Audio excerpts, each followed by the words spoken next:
여러분, 40년을 알고 지낸 사람이 있었습니다. 같은 동네에서 아이들을 키우고 명절마다 음식을 나눠 먹고 경조사에 빠지지 않던 사이였습니다. 그런데 어느 날 정말 중요한 순간에 그 사람이 등을 돌렸습니다. 갑자기요? 아닙니다. 돌이켜보면 신호는 처음부터 있었습니다. 밥을 먹을 때 젓가락이 항상 자기 앞접시를 향했고, 악수를 할 때 손이 늘 위에서 내려왔고, 나란히 걸을 때 보폭이 항상 반 걸음 앞서 있었습니다. 다 보고 있었는데 보이지 않았던 겁니다. 우리는 살면서 셀 수 없이 많은 사람을 만납니다. 그리고 그중 누군가에게 마음을 열고 시간을 내어주고 믿음을 건넵니다. 그런데 그 믿음이 잘못되었을 때 상처는 생각보다 훨씬 깊고 오래갑니다. 나이가 들수록 더 그렇습니다. 다시 믿을 시간도 다시 시작할 기력도 예전 같지 않으니까요. 말은 꾸밀 수 있습니다. 표정도 숨길 수 있습니다. 하지만 몸은 거짓말을 못합니다. 손끝이, 걸음이, 밥 먹는 모습이, 의자에 앉는 자세가 그 사람이 평생 감추고 싶었던 속마음을 조용히 말해주고 있습니다. 오늘은 사람의 몸에서 본성이 드러나는 5가지 신호를 이야기해 보려 합니다. 어렵지 않습니다. 여러분이 이미 보고 있었던 것들입니다. 다만 오늘 이후로는 조금 더 정확하게 읽으실 수 있을 겁니다. 저녁 식사가 끝나고 손님들이 돌아간 뒤 혼자 상을 치워본 적 있으시죠? 그릇을 닦으면서 문득 생각합니다. 아까 그 사람 내 옆에 앉아 있었는데 왜 한마디도 안 했을까? 저쪽에 앉은 그 사람은 웃고 있었는데 그 웃음이 왜 좀 어색했을까? 수저를 놓는 것을 보니까 밥은 별로 안 먹은 것 같은데 왜 배부르다고 했을까? 이상한 겁니다. 같은 밥상에 둘러앉아 같은 음식을 먹었는데 어떤 사람은 따뜻하게 남고 어떤 사람은 묘하게 찝찝한 뒷맛을 남깁니다. 그런데 그게 정확히 뭐 때문인지는 말로 설명하기가 어렵습니다. 그냥 느낌이에요. 그냥 좀 그래요. 우리는 흔히 이렇게 말하고 넘어갑니다. 사실 그 느낌이 틀린 적은 거의 없었습니다. 다만 그때는 이름을 붙이지 못했을 뿐이죠. 오늘 그 느낌의 이름을 한번 붙여보겠습니다. 천천히 하나씩. 그런데 이야기를 시작하기 전에 하나만 여쭤보겠습니다. 여러분은 살면서 사람을 잘못 본 적이 있으십니까? 있으시면 숫자 1, 없으시면 숫자 1을 댓글에 남겨주십시오. 솔직히 말씀드리면 저는 1입니다. 저도 여러 번 잘못 보았습니다. 자, 그러면 첫 번째 이야기를 시작하겠습니다. 사람을 처음 만날 때 우리는 대개 얼굴을 먼저 봅니다. 눈빛, 표정, 인상. 그런데 얼굴은 생각보다 많이 꾸며져 있습니다. 웃는 법을 연습한 사람도 있고 부드러운 표정을 만드는 데 익숙한 사람도 있습니다. 하지만 손은 다릅니다. 손은 연습이 잘 안 됩니다. 왜 그런지 아십니까? 사람의 뇌는 얼굴 표정을 의식적으로 통제하는 데는 꽤 능숙합니다. 거울을 보면서 연습하니까요. 그런데 손은 거울로 잘 안 봅니다. 그래서 손의 움직임은 대부분 무의식에서 나옵니다. 생각하기 전에 이미 움직이고 있는 거죠. 심리학에서 오래전부터 알려진 사실이 있습니다. 인간의 신체 부위 중에서 의식적으로 통제하기 가장 어려운 곳이 눈 다음으로 손이라는 겁니다. 쉽게 말하면 손은 그 사람의 속마음이 가장 먼저 새어나오는 곳입니다. 제가 아는 분이 한 분 계셨습니다. 박준호 씨 72살. 서울 종로에서 40년 넘게 시계 수리점을 하셨던 분입니다. 가게 문을 닫으신 지 한참 되었지만 저는 그분의 손을 아직도 기억합니다. 손가락 마디마다 기름때가 배어 있고 검지 끝은 핀셋 자국으로 달아 있었습니다. 보기에 곱지 않은 손이었죠. 그런데 이상한 게 있었습니다. 손톱만큼은 항상 짧게 깎여 있고 깨끗했습니다. 제가 한번 여쭤봤습니다.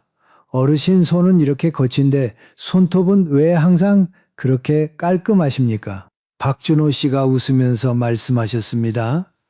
시계를 맡기러 오는 사람들이 내 손을 봐요. 가게가 작으니까 카운터에서 바로 수리를 하거든. 손님이 앉아서 내 손을 보고 있는데 손톱이 지저분하면 이 사람한테 내 시계를 맡겨도 될까 하는 생각이 들겠죠.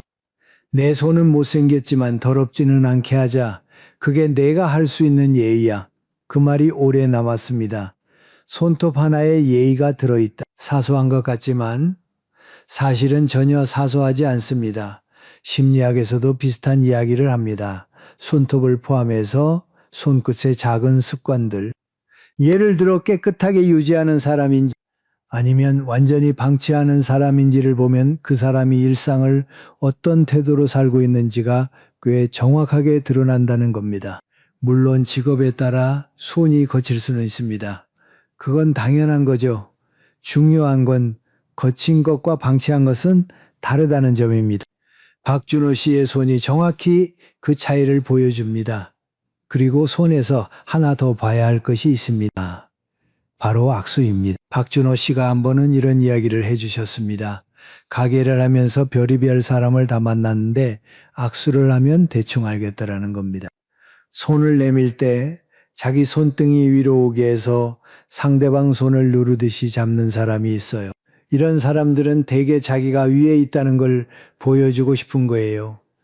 의식하지 않아도 손이 먼저 그렇게 나가는 거죠. 반대로 손바닥을 살짝 위로 하면서 부드럽게 감싸주듯이 잡는 사람은 진짜 상대방을 존중하는 마음이 몸에 배어 있는 거예요. 실제로 그랬냐고요? 박준호 씨가 말씀하셨습니다. 손등을 위로 하고 악수하던 건물주한테 나중에 보증금을 떼었어요. 그때 생각했죠. 아, 손이 이미 말해주고 있었구나. 물론 악수 한 번으로 사람을 완전히 판단할 수는 없습니다.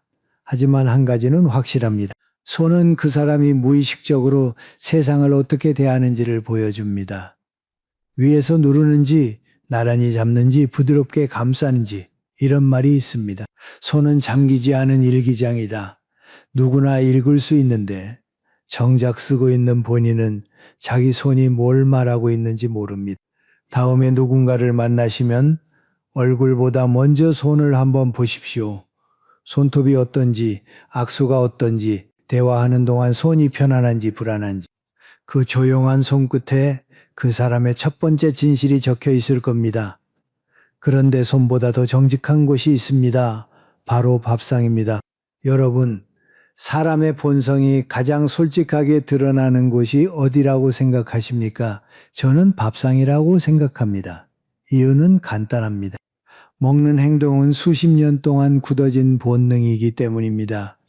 말은 상황에 따라 바꿀 수 있고 옷차림은 자리에 맞게 고를 수 있습니다. 하지만 밥을 먹는 모습만큼은 아무리 노력해도 완전히 꾸며지지 않습니다. 생각해 보십시오. 어렸을 때 부모님한테 배운 밥상머리 교육이라는 게 있었습니다. 어른 먼저 수저를 드신 다음에 먹어라. 반찬을 골라 먹지 마라. 소리 내지 마라. 그게 왜 그렇게 중요했을까요? 밥상에서의 행동이 곧 그 사람의 인격이라는 걸 우리 부모님 세대는 이미 알고 계셨던 겁니다. 제가 한 분의 이야기를 들려드리겠습니다. 김순옥 씨, 71살 부산에 사시는 분입니다. 김순옥 씨에게는 40년 가까이 알고 지낸 친구가 한 명 있었습니다. 둘이서 시장 근처 된장찌개 집에 자주 갔습니다. 작은 가게였죠. 반찬이 4-5가지 나오고 된장찌개 하나에 밥 2공기. 그게 전부였습니다. 그런데 김순옥 씨가 어느 날 문득 이상한 걸 느꼈습니다. 반찬이 나오면 그 친구의 젓가락이 항상 먼저 움직였습니다. 그것도 꼭 제일 좋은 반찬, 제일 큰 조각, 제일 신선한 것을 먼저 집었습니다. 그러고 나서 이렇게 말했습니다. 언니 먹어, 많이 먹어. 입으로는 권하는데 손은 이미 골라놓은 겁니다. 김순옥 씨는 아무 말도 하지 않았습니다. 밥 먹으면서 그런 걸 가지고 뭐라 할 수는 없으니까요. 그냥 속으로 생각했습니다. 아, 이 사람이 이렇구나. 세월이 더 지나고 나서 정말 중요한 일이 생겼을 때 그 친구가 똑같은 행동을 했습니다. 좋은 기회가 왔을 때 자기 몫을 먼저 챙기고 그 다음에 입으로는 언니도 해봐 하고 권했습니다. 밥상에서 하던 것과 정확히 같은 순서였습니다. 김순옥 씨가 나중에 이렇게 말씀하셨습니다. 그때 된장찌개 집에서 이미 다 보고 있었어요. 그런데 설마 밥 먹는 것 가지고 사람을 판단하겠어 하고 넘겼죠.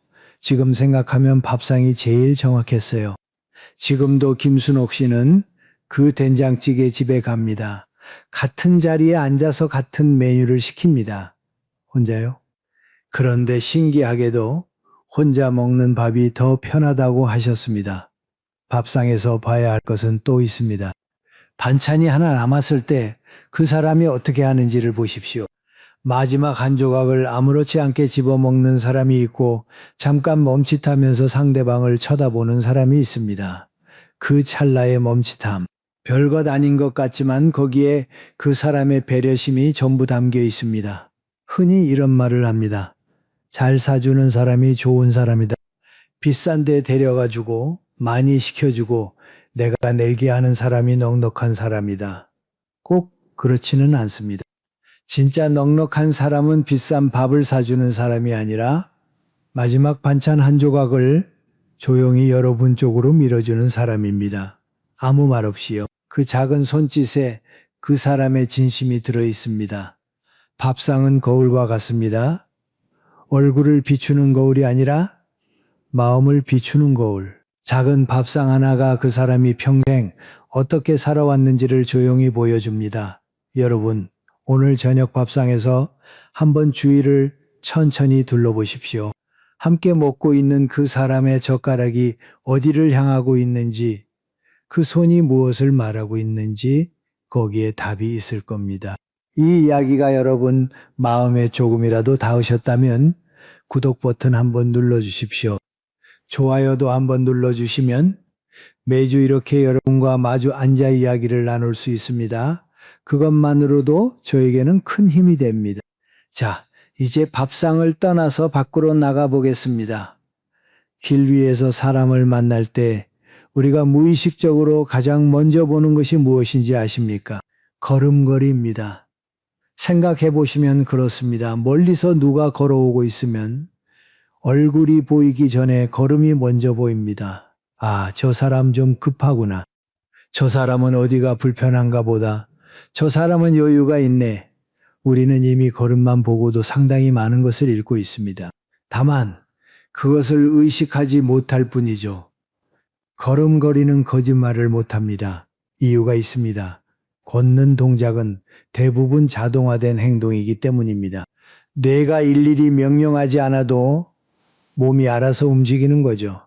그래서 걸음에는 그 사람이 의식적으로 통제하지 못하는 것들이 고스란히 묻어납니다.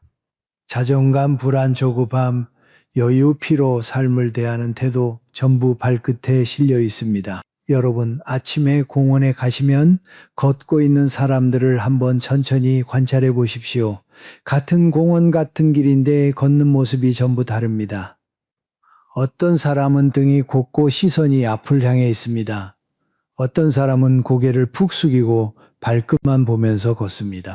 어떤 사람은 뭐가 그리 급한지 거의 뛰다시피 걷고 어떤 사람은 발을 질질 끌면서 간신히 움직입니다. 발을 끌면서 걷는 사람 이야기를 먼저 해보겠습니다.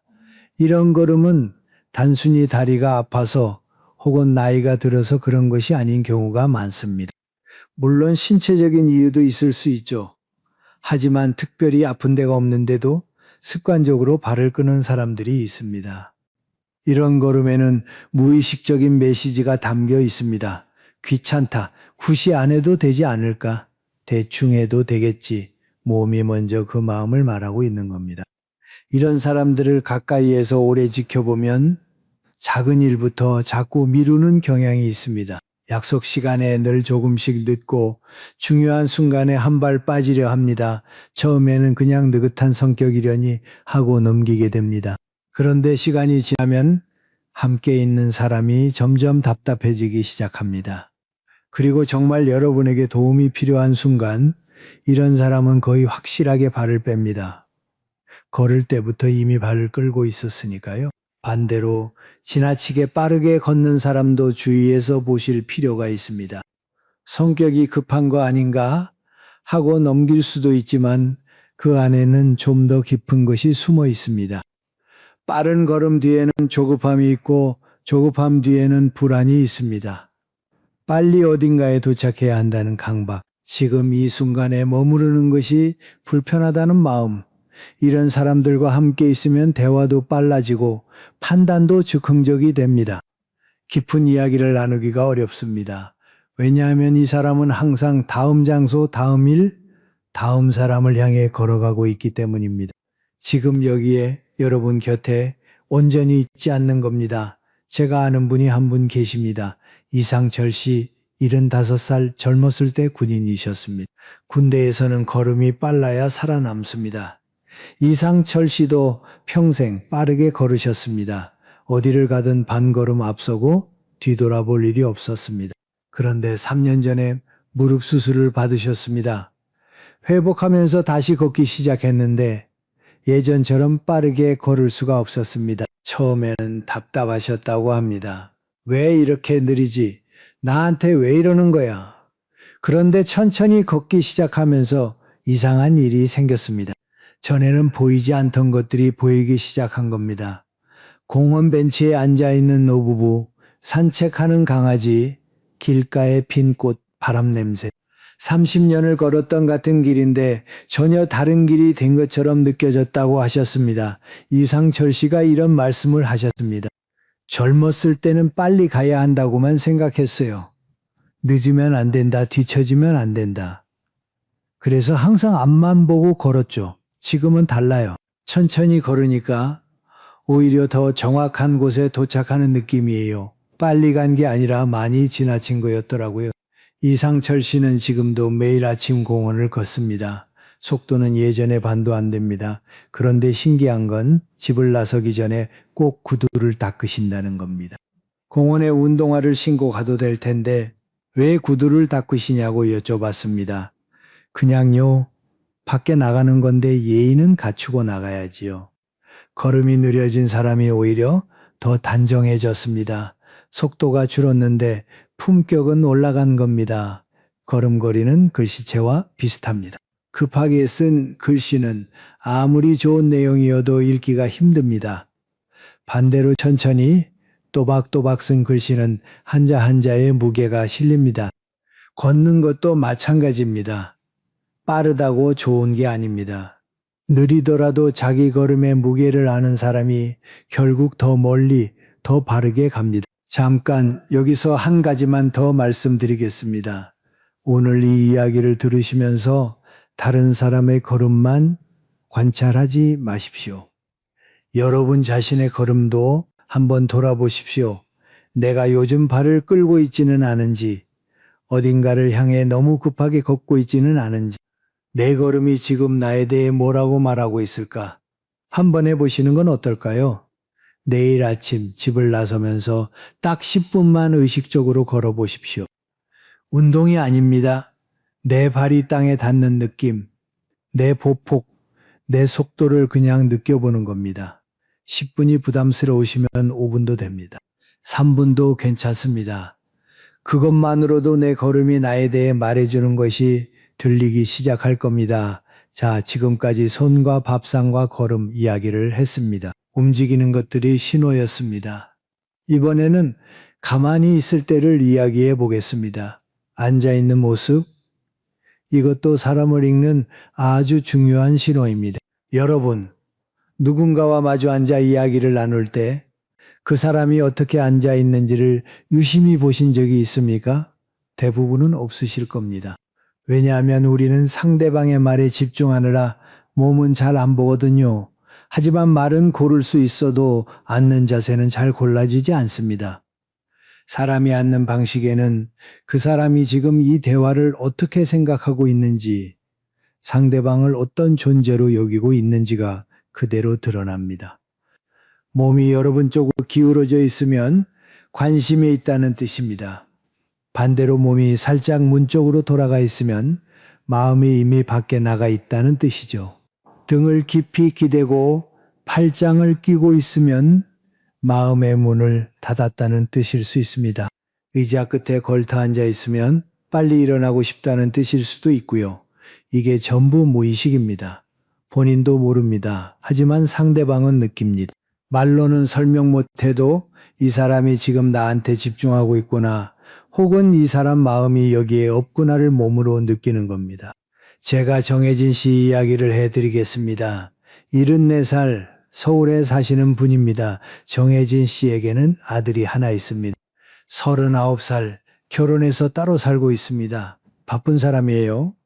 그래도 한 달에 한 번은 일요일에 찾아옵니다. 점심을 같이 먹고 한두 시간 있다가 갑니다. 정혜진 씨는 아들이 올 때마다 소파를 정리하고 과일을 깎아 놓고 텔레비전을 끕니다. 아들이 오면 이야기를 나누고 싶으니까요. 그런데 아들은 들어오면 정혜진 씨 옆이 아니라 맞은편 소파에 앉습니다. 등을 깊이 기대고 한 손에는 휴대폰을 들고 있습니다. 고개는 화면 쪽으로 살짝 숙여져 있고 이야기를 하다가도 알림이 울리면 눈이 먼저 전화기로 갑니다. 아들이 나쁜 사람입니까? 아닙니다. 바쁜 거죠. 피곤한 거죠. 나름대로 시간을 내서 온 겁니다. 정혜진 씨도 그걸 압니다. 그런데 아들이 돌아가고 나면 맞은편 소파를 바라보면서 묘한 기분이 듭니다. 분명히 같은 방에 앉아 있었는데 왜 이렇게 멀게 느껴지지? 정혜진 씨가 어느 날 이런 말씀을 하셨습니다. 아들을 탓하려는 게 아니에요. 사실 나도 그랬으니까. 내 아버지가 살아계셨을 때 나도 정확히 저렇게 앉았어요. 맞은편에 앉아서 시계를 보면서 빨리 가야 하는데 하고 생각했어요. 아버지가 무슨 말씀을 하셨는지 기억도 안 나요. 그때는 몰랐는데 지금 이쪽에 앉아보니까 알겠어요. 아버지가 뭘 보셨을지 잠시 생각해 보십시오. 여러분의 맞은편에는 지금 누가 앉아 있습니까? 그리고 여러분은 그 사람을 향해 앉아 있습니까? 아니면 문 쪽을 향해 앉아 있습니까? 이건 남의 이야기가 아닙니다. 우리 모두의 이야기입니다. 정혜진 씨네 거실에는 소파가 2개 있습니다. 맞은편 소파 위에 항상 쿠션이 하나 놓여 있습니다. 아들이 올 때마다 정혜진 씨가 미리 갖다 놓는 겁니다. 옆에 앉으라는 말은 한 번도 하지 않으셨습니다. 그냥 쿠션만 놓아둡니다. 매번요. 아들이 그 쿠션의 의미를 알고 있을까요? 아마 모를 겁니다. 하지만 정혜진 씨는 괜찮다고 하셨습니다. 알아도 좋고 몰라도 좋다. 그냥 놓아두는 거야. 나는 여기 있다는 뜻이니까. 옛말에 이런 말이 있습니다. 가까운데 앉은 사람이 먼데 사람보다 낫다. 맞는 말이지요. 하지만 저는 이렇게 덧붙이고 싶습니다.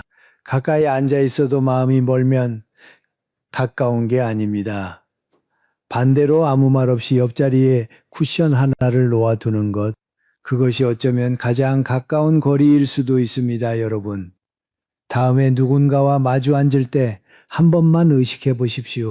내 몸이 그 사람 쪽을 향하고 있는지 아니면 다른 곳을 향하고 있는지 누군가를 바꾸려고 할 필요 없습니다. 그냥 내 자세를 한번 느껴보는 겁니다. 그리고 만약 상대방에게 당신을 존중하고 있다는 마음을 전하고 싶다면 말을 더 잘할 필요가 없습니다. 그냥 몸을 그 사람 쪽으로 돌리십시오. 그것 하나만으로 충분합니다. 지금까지 우리는 손을 보고 밥상을 보고 걸음을 보고 앉는 자세를 보았습니다. 전부 눈에 보이는 것들이었습니다. 그런데 마지막 5번째 신호는 조금 다릅니다. 눈에 잘 보이지 않습니다. 왜냐하면 아무도 보고 있지 않을 때 나오는 행동이기 때문입니다. 사람은 누군가 지켜보고 있다고 느끼면 행동을 고칩니다. 이건 본능입니다.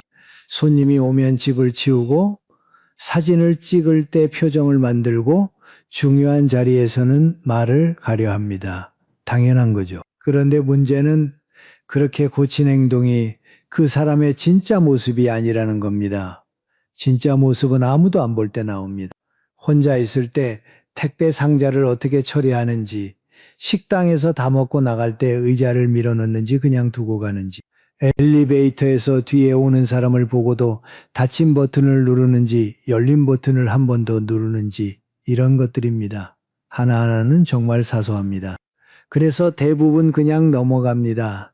하지만 이 사소한 것들이 쌓이면 그 사람의 진짜 인격이 됩니다. 제가 아는 분이 한 분 계십니다. 이야기를 하나 해드리겠습니다. 우리 동네에 작은 슈퍼마켓이 하나 있습니다. 주인 아주머니가 이른이 넘으셨는데 거동이 좀 느리십니다. 계산도 느리고 거스름돈 세는 것도 좀 오래 걸립니다. 어느 날 줄이 좀 길었습니다.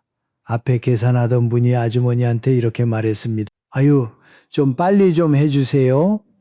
뒤에 사람 많잖아요. 말투가 딱히 거칠지는 않았습니다. 그냥 짜증이 살짝 섞여 있었을 뿐이죠. 그리고 거스름돈을 받더니 확인도 안 하고 가방에 쑤셔 넣고 나갔습니다. 그 다음 사람은 달랐습니다. 아주머니가 거스름돈을 천천히 세는 동안 가만히 기다렸습니다. 그리고 돈을 받으면서 이렇게 말했습니다. 감사합니다. 오늘 날씨가 춥죠? 건강 조심하세요. 딱 그 한마디였습니다. 아주머니 표정이 달라졌습니다. 아이고 고마워요 하면서 웃으셨습니다. 아마 그 한마디가 그날 하루를 버티게 했을 겁니다. 두 사람 다 물건을 샀고 돈을 냈고 거스름돈을 받았습니다. 같은 상황, 같은 시간, 같은 장소. 하지만 작은 행동 하나의 차이가 두 사람의 인격 전체를 보여주었습니다.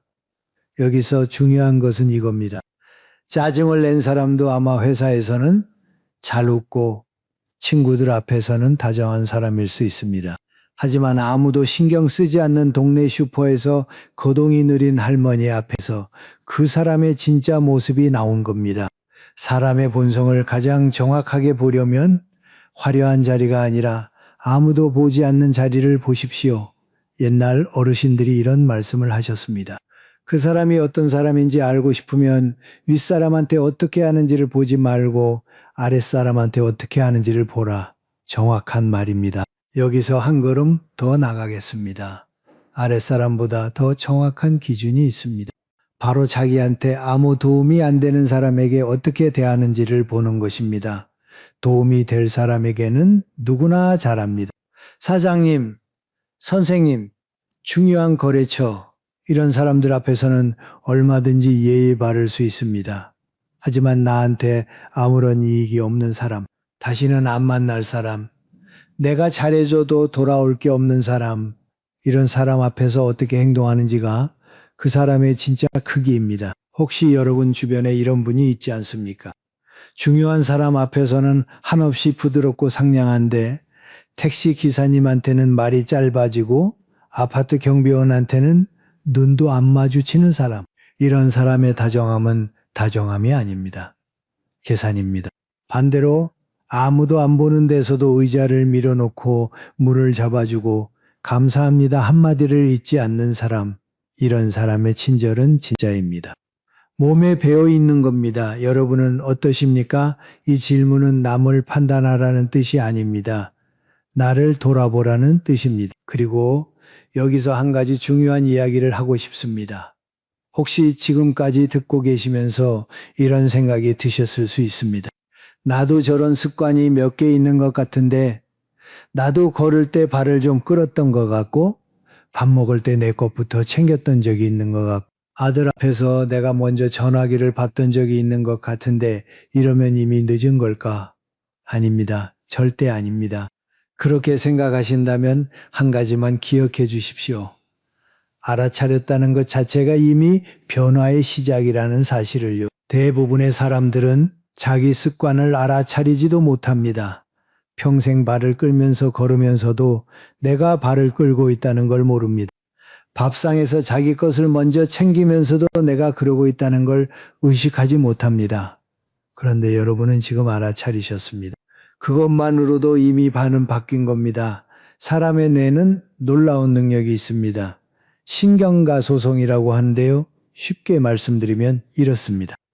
뇌는 나이에 상관없이 새로운 습관을 만들 수 있습니다. 70이 넘어서도 80이 넘어서도 뇌는 바뀔 수 있습니다. 단 조건이 하나 있습니다. 억지로 참으려고 하면 안 됩니다. 그 대신 알아차리고 다르게 한번 해보고 그걸 기억하면 됩니다. 윤대식 씨 이야기를 해드리겠습니다. 77살이십니다. 윤대식 씨는 평생 아내한테 고맙다는 말을 한 번도 한 적이 없는 분이었습니다. 밥을 차려줘도 옷을 다려줘도 병원에 같이 가줘도 당연한 거라고 생각했습니다. 고맙다는 말은 왠지 쑥스럽고 그런 말을 하면 체면이 안 선다고 느꼈습니다. 우리 세대 남자들이 대부분 그렇지 않습니까? 그러다가 2년 전에 아내가 갑자기 쓰러졌습니다. 병원에 입원했습니다. 며칠 동안 중환자실에 계셨습니다. 복도 의자에 앉아서 기다리는데 갑자기 이런 생각이 들었다고 합니다. 내가 그 사람한테 고맙다는 말을 한 번이라도 했었나? 기억이 안 나는 겁니다. 50년을 같이 살았는데 한 번도 안 한 것 같은 겁니다. 그때 처음으로 무서웠다고 하셨습니다. 병이 무서운 게 아니라 말 한마디 못한 채 보내게 될까봐 무서웠다고. 다행히 아내분은 퇴원하셨습니다. 집에 돌아온 첫날 윤대식 씨가 말을 하려고 했습니다. 고마워. 이 세 글자가 나오지 않았습니다. 입까지 올라왔는데 목에서 막혔습니다. 50년 동안 한 번도 안 해본 말이니까요. 입이 그 모양을 모르는 겁니다. 그래서 윤대식 씨가 한 가지를 하셨습니다. 냉장고에 포스트잇을 하나 붙였습니다. 거기에 세 글자를 적었습니다. 고마워. 매일 아침 냉장고를 열 때마다 그 글자가 보입니다. 처음에는 그걸 보면서 속으로만 읽었습니다. 일주일쯤 지나서 아내가 밥을 차려주었을 때 입에서 작은 소리가 나왔습니다. 고마워. 아내가 뭐라고 했는지 아십니까? 아무 말도 안 했습니다. 그냥 잠깐 멈추더니 다시 반찬을 놓았습니다. 그런데 그날 저녁 반찬이 한 가지 더 많았습니다. 윤대식 씨는 그날부터 하루에 한 번 고마워를 말하기로 했습니다. 매일 한 번. 어떤 날은 자연스럽고 어떤 날은 여전히 어색했습니다. 그래도 멈추지 않았습니다. 석 달쯤 지났을 때 아내가 문득 이렇게 말했습니다. 여보, 목소리가 달라진 것 같아? 윤대식 씨가 나중에 저한테 이렇게 말씀하셨습니다. 목소리가 달라진 게 아니에요. 마음이 달라진 거예요. 고맙다는 말을 자꾸 하니까 진짜 고마운 게 보이기 시작하더라고요. 말이 마음을 바꾼 겁니다. 내가 마음을 바꾼 게 아니라 한마디가 달라졌을 뿐인데 사람이 달라졌습니다. 여러분에게도 그런 한마디가 있지 않습니까? 꼭 고맙다가 아니어도 됩니다. 미안했어도 되고 잘하고 있어도 되고 오늘 수고했어도 됩니다. 한 번도 안 해본 말이라서 어색한 그런 한마디요.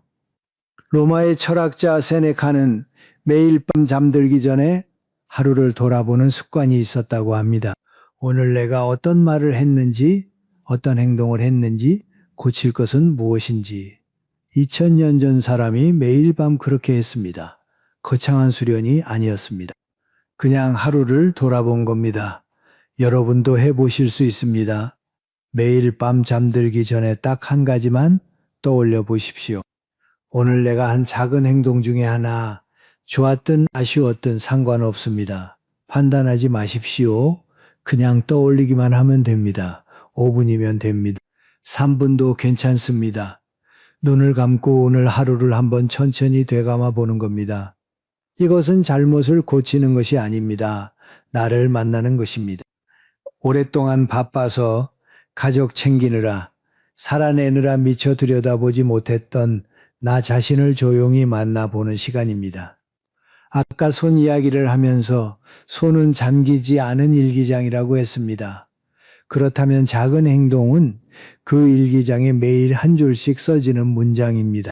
오늘 어떤 문장이 써졌는지는 여러분만 압니다.